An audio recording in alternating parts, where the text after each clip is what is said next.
Unsere Vision für Lebenswasser für 2023 ist, dass wir bauen am Fausta Grunt. Und der Fausta Grunt, das ist Jesus Christus. So, wir wollen auf einem bauen. Wir wollen uns Glauben stärker machen.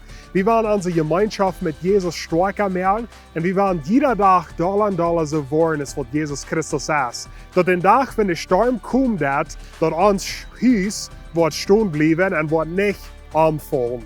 Und so, jedemaal dat is leicht einem so zu tun, dass einer Hafen Fausta Grunt ab Jesus gebüht. Jedemaal mag unsere Freunde und Familie das leicht eins der Versicherung zu überstehen, wenn andere Menschen dran uns sind. Das ist leicht einem so zu tun, dass einer Hafen am Fausta Grunt gebüht. Aber die wirkliche Frage ist, hast du am Fausta Grunt gebüht, hast du ab Jesus gebüht, wenn du allein bist. Nicht einfach der beste Beispiele, was wir in der Bibel haben, das ist die Geschichte von Josef.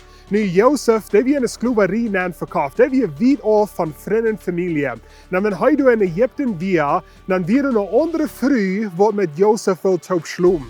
Und so keiner wird sein angeworden, Josef hat können sagen, no, meine Familie wird never wollen, meine Freunde wird never wollen, das Part war mit dieser Frau schlafen.